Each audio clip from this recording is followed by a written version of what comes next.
Hello students, good morning. कैसे हैं आप सीएलसी के इस ऑनलाइन प्लेटफॉर्म पर। और मैं ऋषिराज यादव, मेरी क्लास में आप सभी का स्वागत है। और आज हम लेक्चर 3 की बात करेंगे। जैसा कि आपको याद है कि हम प्रीवियस लेक्चर में क्या पढ़े थे, उसका कोरिलेशन कर रहे हैं यहाँ पर कि क्या हम आगे किस तरीके से रिलेट करके आगे पढ़े, तो उसको ध्यान से समझें।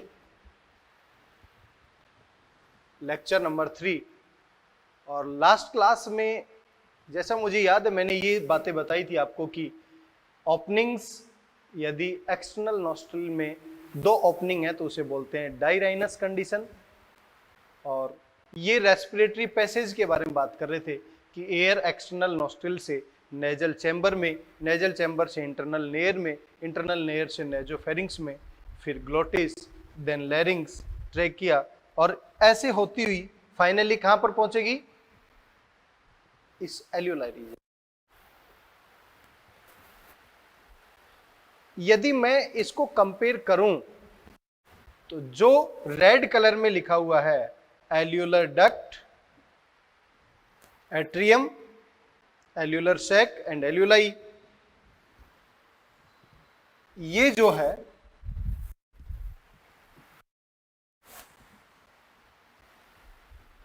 इसको बोलते हैं एक्सचेंज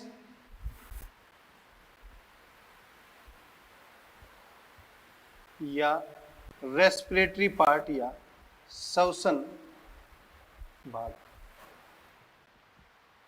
जहां पर गैसों का आदान प्रदान होगा। हमारी बॉडी के अंदर कार्बन डाइऑक्साइड टॉक्सिक है, हार्मफुल है, विषैली है, तो उसे हमें बाहर निकालना पड़ेगा और बदले में वहां पर सेलुलर रेस्पिरेशन के लिए ऑक्सीजन देना पड़ेगा। तो ऐसे में ये जो पार्ट है alveolar duct, atrium, alveolar sac और एल्यूलाई, ये वाला पार्ट है एक्सचेंजिंग पार्ट। और जो ब्लैक में लिखा हुआ है external layer, nasal chamber, internal layer, nasopharynx, glottis, larynx, trachea, primary bronchi, secondary bronchi, tertiary bronchi and bronchiole, ये जो एरिया जो ब्लैक में नोट डाउन है,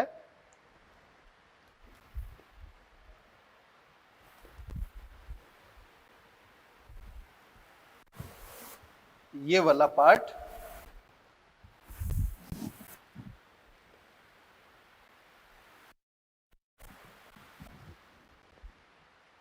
ये है कंडक्टिंग पार्ट।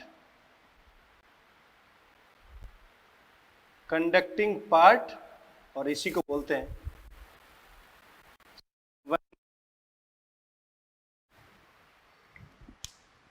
दोनों में क्या डिफरेंस है? तो दोनों में डिफरेंस को समझने के लिए हम एक टेबुलर फॉर्म में स्टडी करेंगे, एक टेबल की फॉर्म में स्टडी करते हैं। जैसा कि मैं आपको ओरली बताऊं पहले कि दोनों में मेजर डिफरेंस क्या है। जो कंडक्टिंग पार्ट है वो एयर का कंडक्शन करता है, संवहन करता है, एयर को कंडक्ट करने का काम कर रहा है, अंदर ले जाने का काम कर रहा है, पहला काम। दूसरा, बाहर से जो भी एयर आ रही है उस एयर को क्लियर करने का काम कर रहा है। क्लियर करने का काम मतलब उस एयर के अंदर कोई भी डस्ट पार्टिकल है तो हमारे नेजल चैम्बर के अंदर एयर प्रेजेंट है, वो उस डस्ट पार्टिकल को ट्रैप कर ले। थर्ड, तीसरा काम क्या है? तीसरा काम है जो भी एयर आर्द्र या मॉइस्ट कंडीशन प्रोवाइड करना। चौथा काम क्या है? जो भी एयर हमारी बॉडी के अंदर जा रही है उस एयर का टेम्परेचर हमारी बॉडी टेम्परेचर तक ले जाना। तो चारों फंक्शन क्लियर है आप? तो पहले इस कंडक्टिंग पार्ट के चारों फंक्शन देख लेते हैं।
पहला फंक्शन क्या बताया? It conduct the air.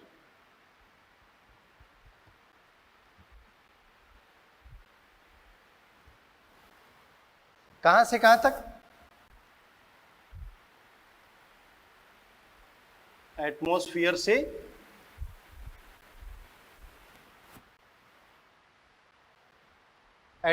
से एयर को लंग्स तक लाने का काम करेगा।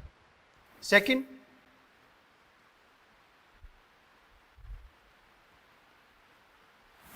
Clear the air, it means ये क्या करेगा? Remove the dust particle. जो मिट्टी के कण होंगे उनको रिमूव करने का काम करेगा। Third,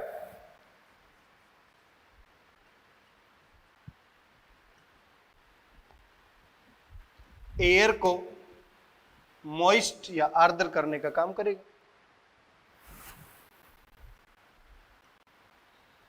and maintain the temperature of air up to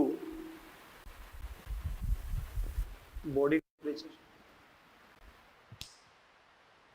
air को कंडक्टर का संवहन करने का काम कर रहा है, उस एयर को साफ करने का काम कर रहा है, मीन डस्ट पार्टिकल को रिमूव करेगा। फिल्टर नहीं कर रहा है एयर को, लेकिन उसके डस्ट पार्टिकल को remove. Moist the air, air को आर्द्र या एयर में नमी लाने का काम करेगा। Maintain the temperature of air up to the body temperature, बाहर से कैसी एयर आ रही है उसको हमारी बॉडी टेम्परेचर मेंटेन करने का काम करेगा। ये सब किसके भाग है? Conducting part. और कंडक्टिंग पार्ट याद हो तो आपको कहां से कहां तक है? एक्सटर्नल नॉस्ट्रिल से लेकर ब्रोंकियोल रीजन। दूसरा पार्ट कौन सा है? Exchanging part.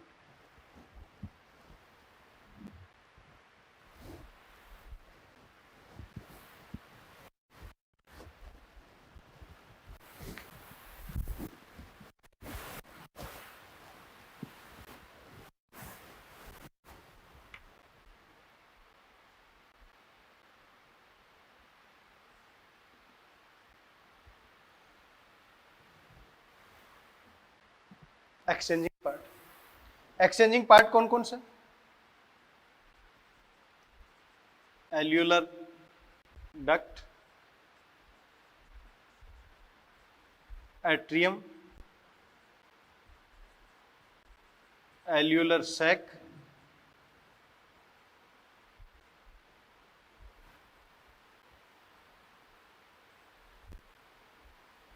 एंड फाइनली कूपी। एक्सचेंजिंग पार्ट में विशेष प्रकार की चपटी कोशिकाएं पाई जाती हैं, और वो चपटी कोशिकाएं जो हैं फ्लैट सेल्स चपटी कोशिकाएं पाई जाती हैं। और वो जो फ्लैट सेल्स हैं वो दो प्रकार की हैं, टाइप 1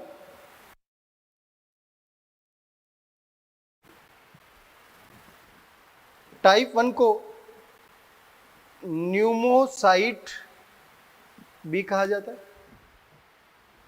टाइप 2 को न्यूमोसाइट सेकंड भी कहा जाता है। ये टाइप 1 न्यूमोसाइट फर्स्ट जो है ये गैसों के आदान प्रदान के लिए है। इट मींस गैसेस एक्सचेंज के लिए,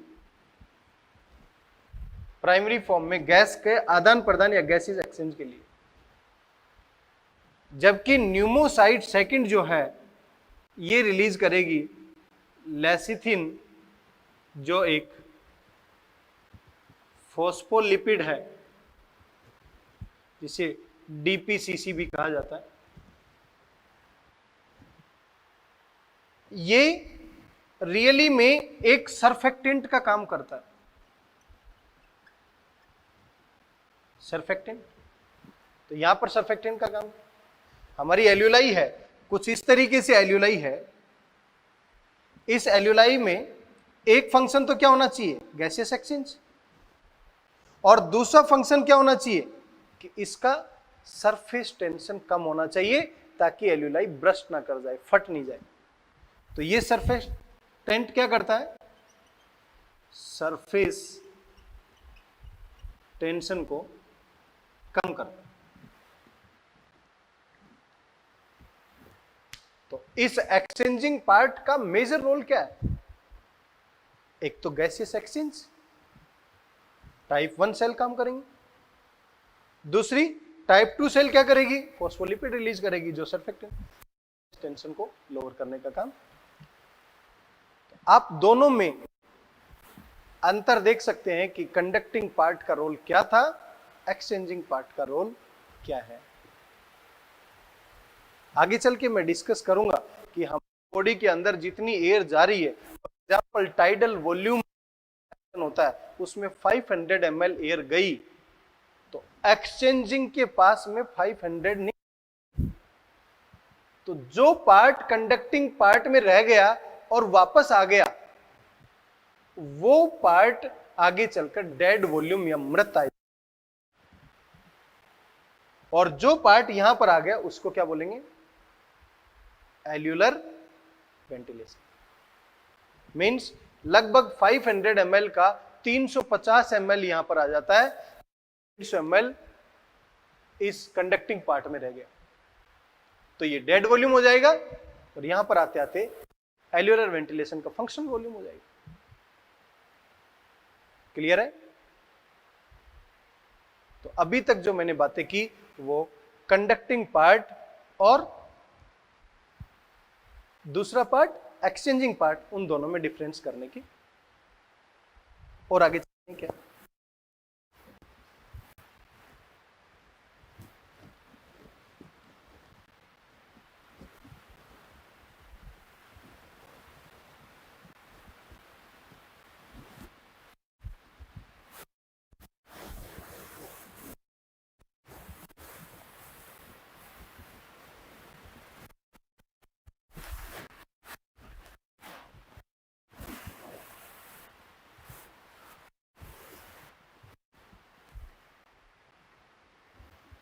देखिए बेटा, बार बार आपको याद होना चाहिए कि हम कौन से चैप्टर की बात कर रहे हैं, breathing and exchange of gases की बात कर रहे हैं। तो ब्रीथिंग और एक्सचेंज ऑफ गैसेस में हमें रेस्पिरेशन के स्टेप्स भी पता होना चाहिए कि रेस्पिरेशन के कौन कौन से स्टेप्स होते हैं। तो जरा हम ये देखते हैं कि रेस्पिरेशन के स्टेप,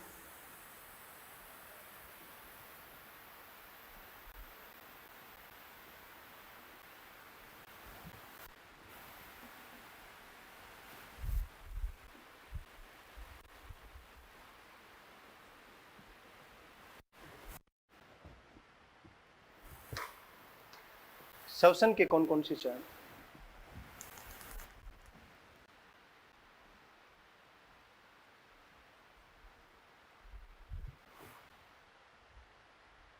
धीरे धीरे हम एक एक स्टेप में आगे बढ़ेंगे। तो जैसे कि मैंने प्रीवियस क्लास में डिस्कस किया था कि किसी भी न्यूट्रिएंट मॉलिक्यूल का ऑक्सीडेशन करना है तो उसके लिए ऑक्सीजन की रिक्वायरमेंट भी होती है, और कई बार ना हो तो इनकम्प्लीटली ऑक्सीडाइज भी हो जाता है। इस बेसिस पर मैंने बताया था एरोबिक रेस्पिरेशन और एनारोबिक, वायवीय श्वसन और अवायवीय श्वसन। हम यहां पर बात कर रहे हैं कि किसी भी सेल को, न्यूट्रिएंट मॉलिक्यूल को यदि ऑक्सीडाइज करना है तो उसे ऑक्सीजन चाहिए। तो फाइनल काम क्या है उस सेल का,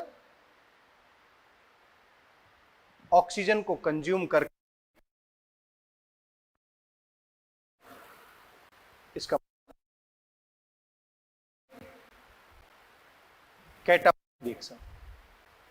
तो मैं कह सकता हूं कि लास्ट स्टेप जो है ये कौन सा है, कैटाबोलिक रिएक्शन। और कैटाबोलिक रिएक्शन जो होगी वो कैसे पॉसिबल होगी, C6H12O6 प्लस O2, तो फाइनली क्या प्रोड्यूस करेगा, CO2 plus H2O plus energy, जो हमारी बॉडी के लिए ये क्या है, टॉक्सिक। तो इसे बॉडी से बाहर निकालना। और ये कैटाबोलिक रिएक्शन जो अपचयी अभिक्रिया है, इस रिएक्शन को हम साइंटिफिक नेम देते हैं जिसे बोलते हैं सेलुलर रेस्पिरेशन, या इसी का नाम दे दिया कोशिकीय श्वसन। कहने का मतलब इसको ब्रेक डाउन करना है तो ऑक्सीजन को यहां लाना पड़ेगा। यहां तक कैसे आए, उसके लिए हमें ऑक्सीजन लाना पड़ेगा। तो इसका फर्स्ट स्टेप क्या है, ब्रीथिंग, जिसे हम बोल रहे हैं संवातन, या इसी का नाम है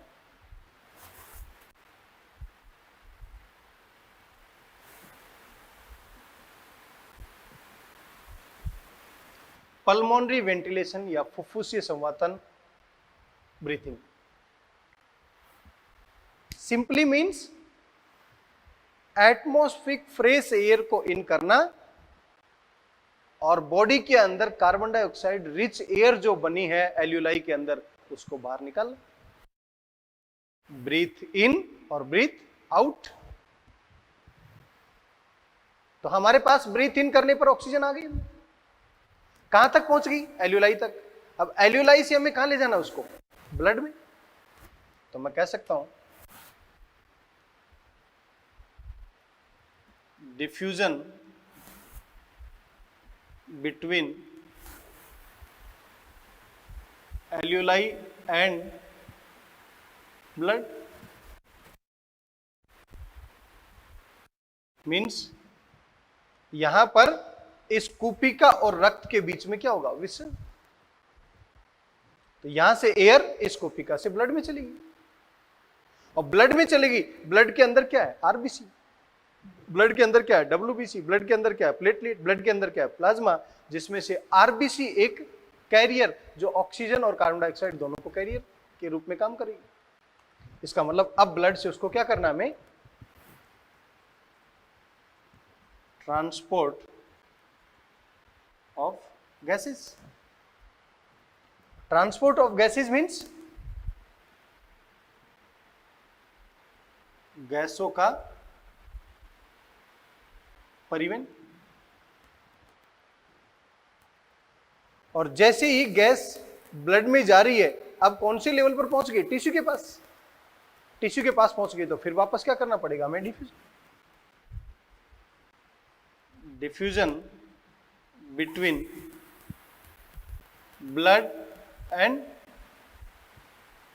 टिश्यू मीन्स यहां पर भी क्या करना पड़ रहा है हमें,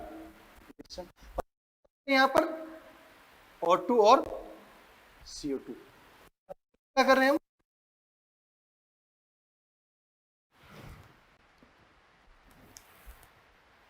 तो रेस्पिरेशन या श्वसन के जो स्टेप मैंने बताया था आपको फर्स्ट लेक्चर में कि रेस्पिरेशन एक वास्ट और एक बड़ी टर्मिनोलॉजी है, और उसका एक छोटा सा सेगमेंट क्या है, ब्रीथिंग। देख सकते हैं आप, breathing, pulmonary ventilation, the first step, diffusion between एल्यूलाई and blood, गैसों का आदान प्रदान या विसरण किसके बीच में, एल्यूलाई और ब्लड के बीच में, ट्रांसपोर्ट ऑफ गैसेस, गैसों का परिवहन, diffusion between blood and tissue.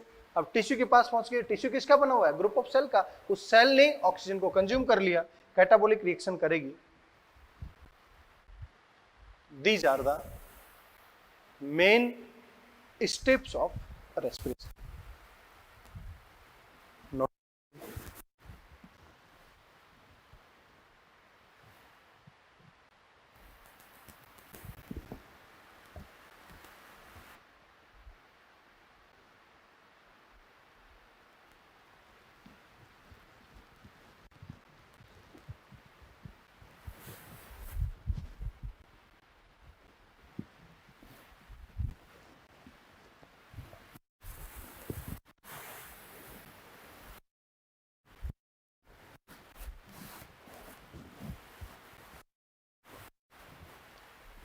Hopefully यहां तक सभी चीजें क्लियर हैं।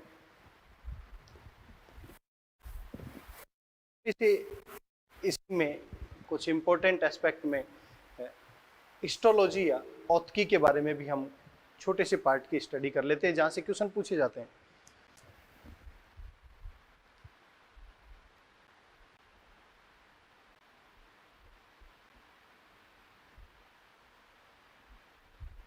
नेजल चैम्बर या नासा कोस्ट, और इस नासा कोस्ट में 3 अलग अलग पार्ट हैं।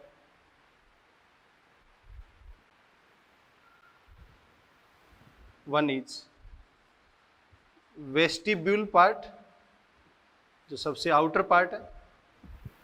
Another one is respiratory part. Last one is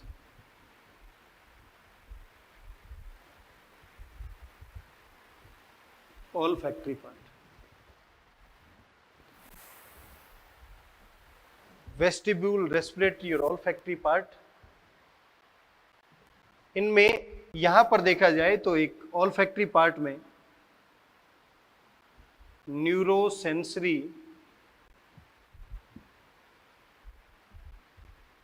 epithelium present होती है, जिसे बोलते हैं olfactory एपिथेलियम या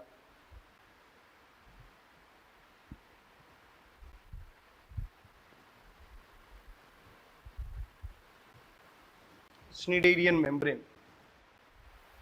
न्यूरोसेंसरी एपिथेलियम जो है, देखो वर्ड इंडिकेट कर रहा है, सेंसेशन का काम भी करेगा और नर्व इनर्वेटेड भी है। जहां पर न्यूरॉन और सेंसेशन दोनों का काम हो रहा है, इसका मतलब हमारी बॉडी में ये कोई ना कोई सेंस को लेकर हमारे ब्रेन तक लेकर जाएगी, और वो सेंस है स्मेल का, सूंघने का। कोई भी चीज हम स्मेल करते हैं, कोई भी चीज हम टेस्ट करते हैं, दोनों की बात कर रहा हूं मैं, स्मेल की और टेस्ट। किसी भी मॉलिक्यूल को टेस्ट और स्मेल तब तक नहीं किया जा सकता जब तक उसे डिजोल्व नहीं कर सकते किसी लिक्विड के अंदर। और हम यदि डिजोल्व कर दिए तो उसके बाद में हमारे ब्रेन के पास उसका सेंस। आपने कई बार देखा होगा, जुकाम लग जाती है, म्यूकस वगैरह जमा हो जाता है, तो उस म्यूकस की वजह से मटेरियल प्रॉपर डिजोल्व नहीं हो पाता, इसलिए हमें स्मेल नहीं आ पाती। तो ऐसे में ये neurosensory epithelium, Schneiderian membrane, olfactory epithelium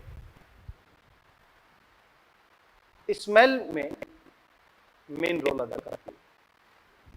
इसी तरीके से आपसे पूछ लिया, रेस्पिरेटरी पार्ट में कौन सा होगा?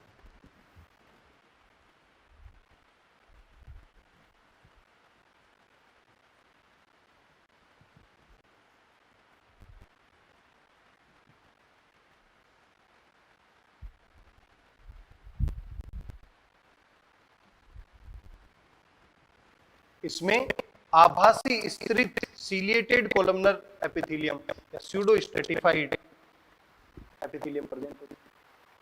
कैसे दिखाई देगी? आभासी स्तरित क्यों बोल रहे हैं? क्योंकि यहाँ पर सेल इस तरीके से होती हैं, कोलमनर सेल्स हैं, लेकिन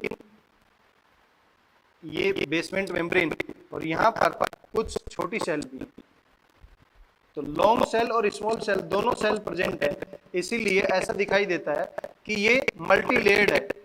दिस इज बेसमेंट मेम्ब्रेन, और एक कॉलमनर सेल है, ये लॉन्ग सेल है, और ये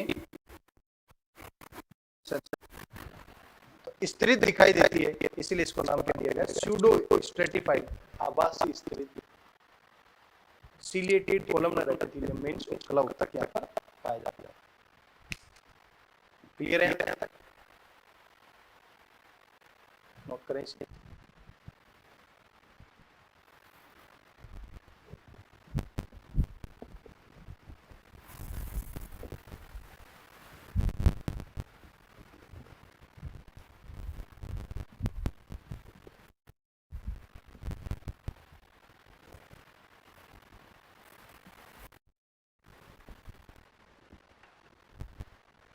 नेक्स्ट डिस्कस कर रहा हूं मैं जैसे कि आपको इंट्रोडक्शन में मैंने बताया था, इंट्रोडक्शन में हम रेस्पिरेटरी ऑर्गन और मैकेनिज्म ऑफ ब्रीदिंग की बात करेंगे। तो हमने रेस्पिरेटरी ऑर्गन्स के बारे में पढ़ा, मैकेनिज्म ऑफ ब्रीदिंग में जाने से पहले हमें एयर टाइट चेंबर या केज के बारे में ज्ञान। जिस चेंबर में आप बैठे हुए हैं, आप अपने कमरे में बैठे हुए हैं, तो आप अपने चारों तरफ देखें तो एक है, एक फर्श है, दो पार्श्व भाग है, एक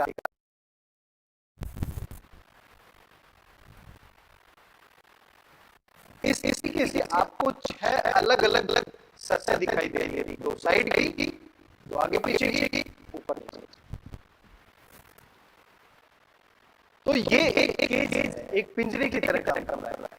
इसी तरीके से हमारी बॉडी है, ये पार्ट, ये पार्ट, साइड का पार्ट, ये पार्ट, ये पार्ट, और इसके बीच में जो लोकेटेड है वो क्या है, और उसी को बोलते हैं थोरेसिक केज या थोरेसिक केज या थोरेसिक विक्सीय पिंजरा।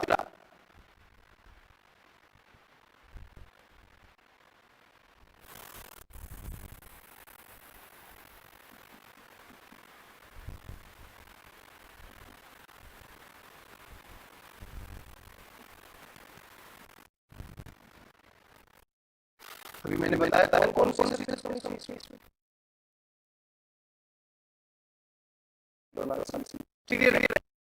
डोर्सल एंड डोनर और लेटरल। तो मैं कैसे कर सकता हूँ,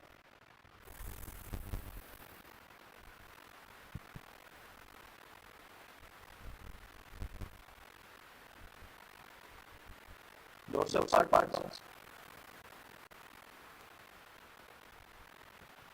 वेंट्रल पार्ट, जिसे हम बोल रहे हैं अधर भाग, और इसे बोल रहे हैं हम पृष्ठ भाग। लेटरल पार्ट आना चाहिए, जिसे हम बोल रहे हैं पार्श्व भाग।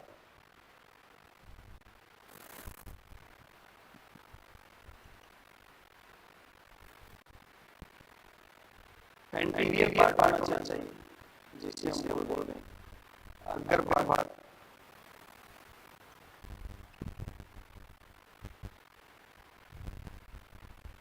पोस्टीरियर पार्ट आना चाहिए, जिसे बोल रहे हैं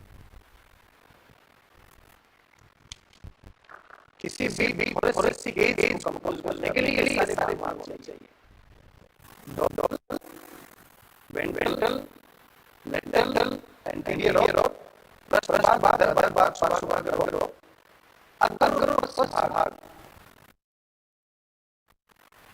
केज में ये भाग है, एंटीरियर डोर्सल पीछे का भाग, आगे का भाग वेंट्रल है, साइड का पार्ट। तो मैं समझता हूँ डोर्सल पार्ट बनाएगा वर्टिब्रल कॉलम, सिर्फ जो होता है वो बनाएगा, और वर्टिब्रल मतलब में सभी है, सर्वाइकल वर्टिब्रा है, थोरेसिक वर्टिब्रा है, लंबर है, सैक्रल मॉडल। तो केवल थोरेसिक पार्ट, केवल थोरेसिक केज की बात करें। वेंट्रल पार्ट कौन है, स्टर्नम या रोस्टी, एक चपटी है, सामने जाके लगाई जाती है, वहां पर लेटरल भाग कौन बनाएगा, रिब्स, जैसे कि आपको पता होगा हमारे अंदर 12 जोड़ी मसलियां पाई जाती हैं, और 13वीं जोड़ी यदि प्रेजेंट हो तो उसे गोरिल्ला रिब्स कहते हैं। लेकिन हम जनरल बात करें तो 12 जोड़ी पाई जाती है, जिसमें 1 से लेकर 7 पेयर जो वर्टिब्रल कॉलम और स्टर्नम दोनों से अटैच होती है, इसीलिए इनको बोलते हैं true ribs. Anterior part neck region and clavicle और कॉलर बोन को बोला जाता है।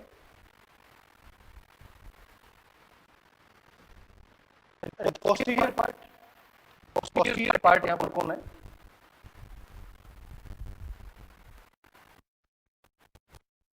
डायफ्राम जिसे हम बोल रहे हैं तनुपट, इस विक से पिंजरा के हमें सारे भाग पता लगे, एंटीरियर, पोस्टीरियर, डोर्सल, वेंट्रल और लेटरल भाग, और ये सब जो स्ट्रक्चर कंपोज करेंगे। तो ये पिंजरे की बात कर रहे हैं, हमें ब्रीथिंग मैकेनिज्म के लिए वॉल्यूम और प्रेशर की बात करनी पड़ेगी। वॉल्यूम और प्रेशर आपको पता है एक दूसरे के इनवर्सली प्रोपोर्शनल होते हैं, एक दूसरे के व्युत्क्रमानुपाती होते हैं। ये सरफेस अपर, लोअर, लेटरल, एंटीरियर, पोस्टीरियर, ये सभी सरफेस यदि प्रेजेंट है तो इस कमरे के अंदर एक वॉल्यूम जनरेट होगा। तो सबसे पहले हम ये सभी सरफेस बनाकर देखते हैं कैसे दिखाई देगा। Let's see.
ये पोस्टीरियर एंड है और इस पोस्टीरियर एंड को हम क्या करें,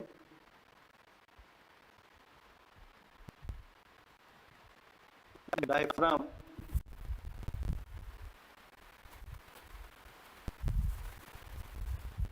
तनुपट,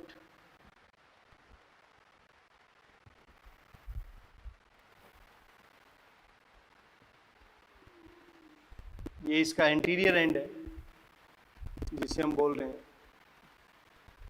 नेक रीजन या क्लेविकल।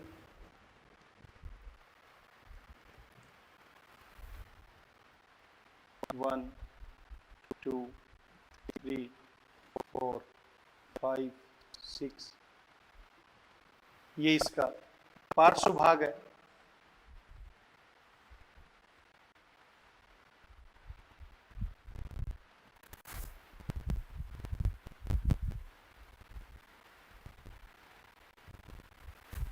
जो पार्श्व भाग है वो कौन बना रहा है,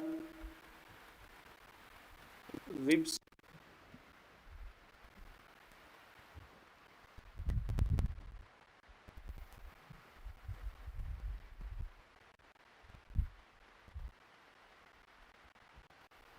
ये इसका एंटीरियर भाग है जो, और ये पोस्टीरियर, ये पार्श्व।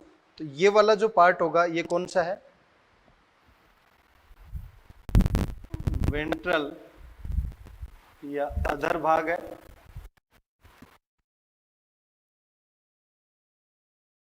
बनाएगा, और इसी के बैक साइड में देखा जाए तो ये डॉटेड लाइन से जो मैं शो कर रहा हूं,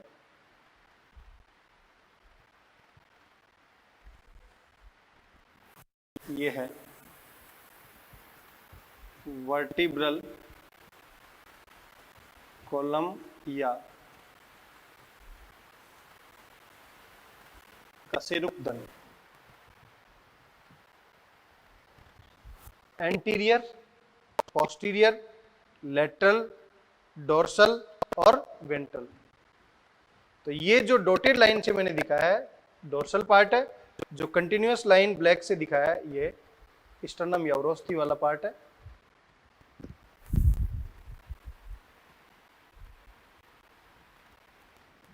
तो ये जो आपको दिखाई दे रहा है ये एक कंप्लीट थोरेसिक केज। अब इस थोरेसिक केज में मैं बार बार एक्सिस के बारे में चेंज होने के बारे में बात करूं। मैं कहूं एंटीरियर और पोस्टीरियर, तो ये एंटीरियर हो गया, ये पोस्टीरियर हो गया।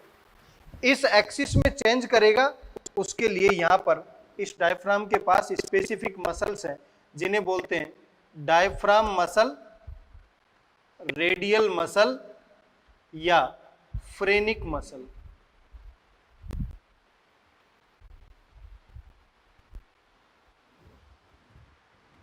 स्पेसिफिक मसल फाइबर या पेशी तंतु पाए जाते हैं जो इस एंटीरियर पोस्टीरियर एक्सिस में चेंज करेंगे। कैसे चेंज होगा? ये डायफ्राम इस तरीके से डोम शेप में, गुंबदाकार, ये नीचे चला जाए तो हमें स्पेस मिल जाएगी, वॉल्यूम बढ़ जाएगा। इसको रेगुलेट करने के लिए यहां पर कौन सी मसल्स हैं? रेडियल मसल, फ्रेनिक मसल या डायफ्राम मसल। अब हमें एंटीरियर पोस्टीरियर में हो गया, अब डोर्सल वेंट्रल में चेंज करना है। तो डोर्सल वेंट्रल के बीच में चेंज करने के लिए यहां पर मसल्स प्रेजेंट है। तो रिब्स के बीच में जो मसल है उनको बोलते हैं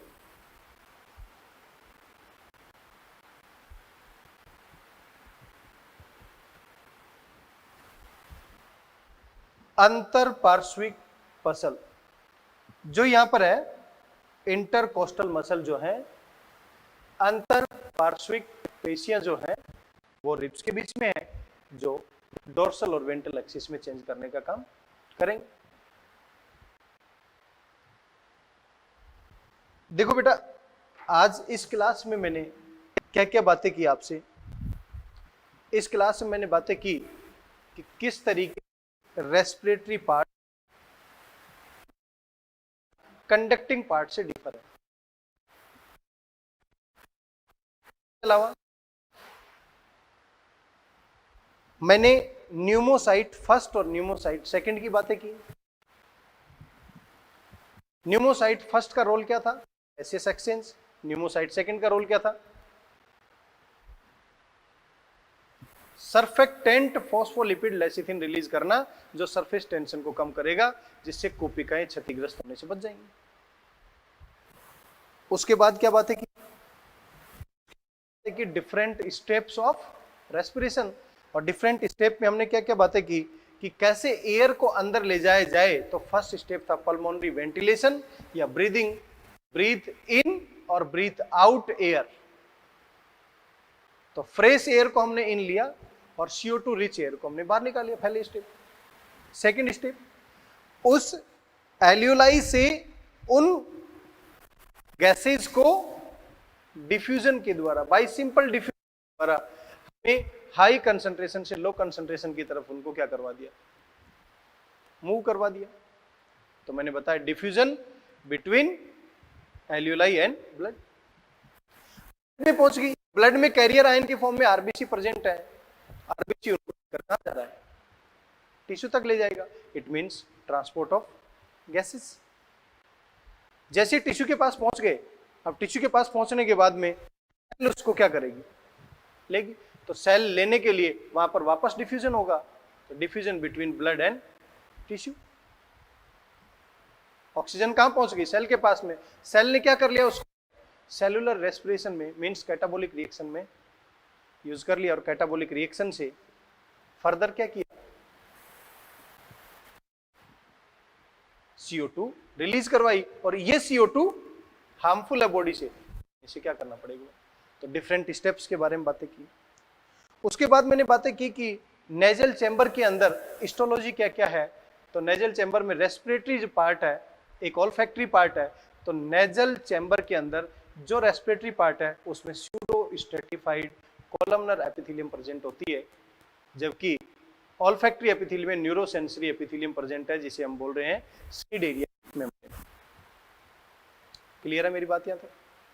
उसके बाद मैंने बात की थोरेसिक केज, और थोरेसिक केज के अलग अलग पार्ट बताए, विकसीय पिंजरा के अलग अलग भाग बताए कि कौन सा डोर्सल भाग है, वर्टिब्रल कॉलम, कौन सा वेंट्रल भाग है, स्टर्नम, कौन सा लेटरल भाग है, रिब्स, कौन सा एंटीरियर पार्ट है, नेक एंड क्लेविकल, कौन सा पोस्टीरियर पार्ट है, डायफ्राम। तो एंटीरियर पोस्टीरियर एक्सिस में चेंज करने के लिए मसल्स, फ्रेनिक मसल्स या रेडियल मसल काम करती है, जबकि डोर्सल और वेंट्रल एक्सिस में चेंज करने के लिए इंटरकोस्टल मसल्स काम करेंगे। विभिन्न प्रकार की ये जो पेशियां हैं, ये ब्रीथिंग में मेन। तो प्यारे बच्चों, अगली क्लास में हम